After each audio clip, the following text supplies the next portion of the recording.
सो lastly जिस चीज़ के बारे में हम बात करना चाह रहे हैं वो है low level language. So low level language, low level language. अब ये हाई लेवल लैंग्वेज कैसे डिफरेंट है? पॉइंट नंबर 1, हमारे पास ये है easy for computer. Easy for computer क्यों है? क्योंकि देखें, जैसे मैंने पहले आपको मेंशन करा है कि अब अगर देखा जाए तो हमारे पास मैंने यहाँ पे लिखा है कि इजी फॉर कंप्यूटर, ठीक है। तो ये टर्म आप कैसे डिफाइन करेंगे? फॉर एग्जांपल तो आप यूँ कह सकते हो कि हमारे पास जो पीसी होता है, जो आम, अगर आप पीसी की बात ना करें, मैं बार बार पीसी कह रहा हूँ, जो हमारे पास प्रोसेसर होता है, जो ठीक है, अगर कॉमन की बात करी जाए, वो प्रोसेसर जो है वो आपको आजकल हर छोटी से बड़ी डिवाइस में देखने को मिल रहा है। आपके फ़ोन्स में, आपकी स्मार्ट वॉचेस में, स्मार्टफोन्स में, यहाँ तक कि जो आप पेट्रोल स्टेशन पे जाके पेट्रोल जहाँ से दिलवाते हो उनमें भी आपके पास जो है प्रोसेसर होता है, या फिर हार्ट रेटिंग मशीन्स जो होती हैं। अगर जहाँ पे भी कोई भी ऐसी डिवाइस है जिसको आप इंस्ट्रक्शंस दे रहे हो, ठीक है, और वो बदले में आपको कुछ ना कुछ इन्फॉर्मेशन दे रही है, इट मीन्स उसमें प्रोसेसिंग पावर है।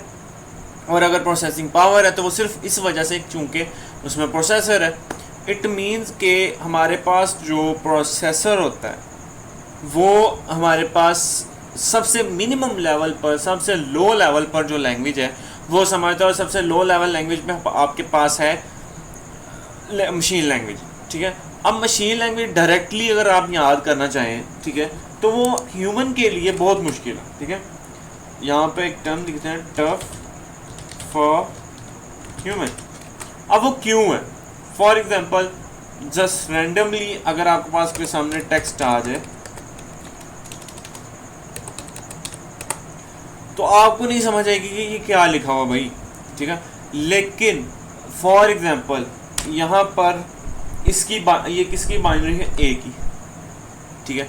अब ये बाइनरी अगर ठीक है, फर्ज करें आप इसका रट्टा लगा भी लेते हैं, ठीक है, आप इसको किसी तरीके से याद कर लेते हो, लेकिन यहाँ पर 26 वर्ड्स होते हैं आपके पास, और तमाम को आप अगर ऐड करें, फॉर एग्जांपल अगर आपके पास कोई मैसेज आता है हसन, ठीक है, तो आप उसको अगर कन्वर्ट करना चाहें तो वो कैसे करेंगे आप, ठीक है। तो ये आपके लिए थोड़ा सा ट्रिकी हो जाएगा। तो इसलिए जो आपके पास लो लैंग्वेजेस होती हैं उनको समझना, उनके साथ काम करना वो काफ़ी ज़्यादा मुश्किल रहता है। इसलिए उन्होंने, जो क्रिएटर थे, जो पहले डेवलपर थे, उन्होंने क्या किया कि कुछ ऐसी लैंग्वेजेस बनाई जो कि लो लेवल लैंग्वेजेस के नाम से जानी जाएं, लेकिन वो डायरेक्टली मशीन लैंग्वेज ना हो। आपके पास थी पास्कल थी, लिस्प थी, कोबोल थी, तो ऐसी लैंग्वेजेस थी, ठीक है। अब अगर आप कहेंगे कि भाई वो तो इस दौर में यूज़ ही नहीं होती, आज के दौर में तो पाइथन यूज़ होता है, सी शार्प यूज़ होता है, या जावा यूज़ होता है, तो ऐसा नहीं है। जहाँ पर भी आपको ज़्यादा प्रोसेसिंग पावर चाहिए, प्रोसेसर के साथ आपने अगर कोई छेड़छाड़ करनी है, प्रोसेसर के साथ आपने अगर कोई काम करना है, वहाँ पर आपको पास्कल या लिस्प की ज़रूरत पड़ती है। फॉर एग्ज़ाम्पल अगर आप देख लें, यहाँ पर आपके पास अगर मैकबुक है, ठीक है, मैकबुक जो M2 उन्होंने रिलीज़ किया, जो सिलिकॉन चिप उन्होंने रिलीज़ किया है, तो उसमें मैं आपको बताता चलूँ कि उन्होंने पास्कल के साथ कोडिंग की है, कि जो इतनी पावर उसमें सिर्फ इस वजह से है कि उन्होंने जो उसकी कोडिंग है, कि मतलब कोई भी अगर आता है उसके पास कोई भी इंस्ट्रक्शन आती है तो उसकी कोडिंग स्किल इतनी हाई एंड है कि वो उसमें चंद लम्हों में उसको आपको वो परफॉर्म करके वो दे देगी। अब आप डिफ़र कैसे कर सकते हो इन दोनों लैंग्वेजेस में? तो डिफरेंस यही है कि एक जो है हमारे पास लो लेवल लैंग्वेज जो है वो हमारे पास मशीन लैंग्वेज से रिलेटेड है, जो कि ह्यूमन के लिए, जिसको याद करना, जिसको सीखना आसान नहीं है, लेकिन पीसी उसको बआसानी समझ सकता है।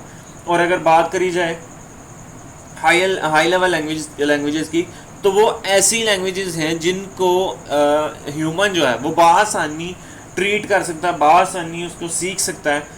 और लेकिन वो क्या है, पीसी के लिए उनको समझना, अब ये बात नहीं है कि पीसी उसको समझ ही नहीं पाएगा, ऐसा नहीं होता।